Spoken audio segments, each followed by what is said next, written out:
Kan bağışıyla birçok fayda yaratmamız mümkün ve Kızılay'a destek olmamız mümkün. Ben bu anlamda bugün buraya gelen herkesi tekrar hürmetle selamlıyorum ve bu kampanyaya katkılarından dolayı Sayın Valimize, belediyemize, Kızılay'ımıza ve tüm kurumlara ve sivil toplum örgütlerine ve tüm gönüllülere teşekkürlerimi sunuyorum. Kızılay'ımız milli kuruluşumuz. Dünyada da Türkiye'de gurur kaynağımız. Bu anlamda Kızılay aracılığıyla bu organizasyonun yapılması çok önemli. Başta Mehmet Almazoğlu Başkanımız ve ekibi olmak üzere Kızılay'ımıza ve destek veren sivil toplum kuruluşlarına, bugün buraya katılan her birinize teşekkür ediyor. Hayırlı uğurlu olmasını diliyorum.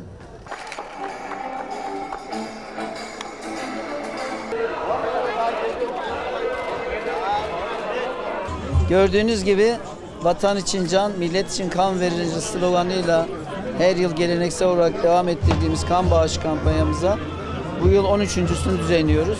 Kan verdiğimiz zaman, ki ben de bir kan bağışçısıyım, vücudumun tazelendiğini, yenilendiğini hissediyorum. Kendi sağlığımız için de kan vermemiz lazım. Aynı zamanda verdiğimiz bir ünite kan 3 kişiye can oluyor, 3 kişiye hayat oluyor. Bu açıdan da yardımlaşma açısından önemli. 102 noktada 102 kişiden aynı anda kan alınıyor şu anda. Bu büyük bir organizasyon, dev bir organizasyon.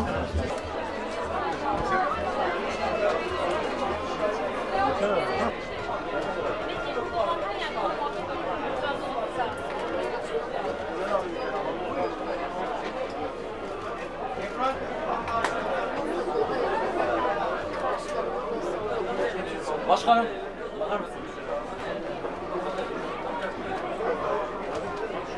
Böyle çok anlamlı, iyiliği bulaştıran, iyilikte büyüten çok güzel bir etkinlik.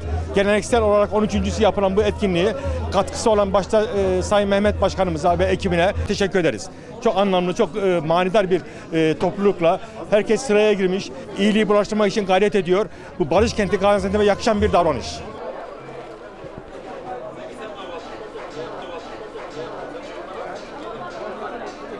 Ya ben bu kadar içten, bu kadar cana yakın vatandaş görmedim. Bu doğu tarafı zaten daha da öyle. Antep daha da öyle. Tahmazoğlu Başkanımız daha da duyarlı. Her konuda duyarlı ama kan bağışı konusunda daha özel bir duyarlılığa sahip. Kan bağışı kampanyasına her sene katılıyorum. Vatanımız için, milletimiz için çok güzel bir şey. Bu şeye vesile olanlardan Allah razı olsun. Teşekkür ediyorum. Ben normalde zaten Kızılay'a sürekli 3 ayda bir kan bağışçısıyım. Ama böyle bir uygulamanın da olması gayet iyi. Çünkü Kızılay'ın bir ara kan depoları, stokları bitmişti. Bence çok güzel bir uygulama olmuş. Covid'den beri nasıl olsa diyeyim kan bağışı verilmiyordu uzun süredir. Böyle olması bizim için iyi oldu. Kan bağışı demek bir insanın bir canını kurtarmak demek. Yani mutluyuz böyle bir şeye vesile olduğumuz için. Kanımızı verdik çok şükür. Her bir kan 3 can demek zaten. Devamını dilerim inşallah.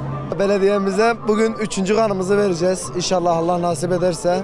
Bugün bir miting havası var. Aynen. Eşliğinde oluyor olay. Tebrik ediyorum ben başkanın. Emeğine sağlık, eline sağlık. Bütün katılımcıların da yani hani ne derler, bu vücudumuzun sadakası, ben o gözle bakıyorum ve ben de gönüllü olarak veriyorum. Allah kabul etsin.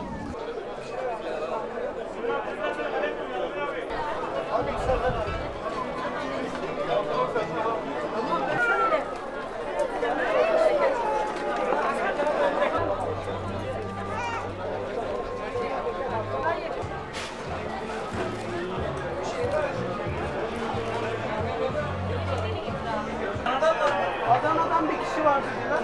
Bilmiyorum.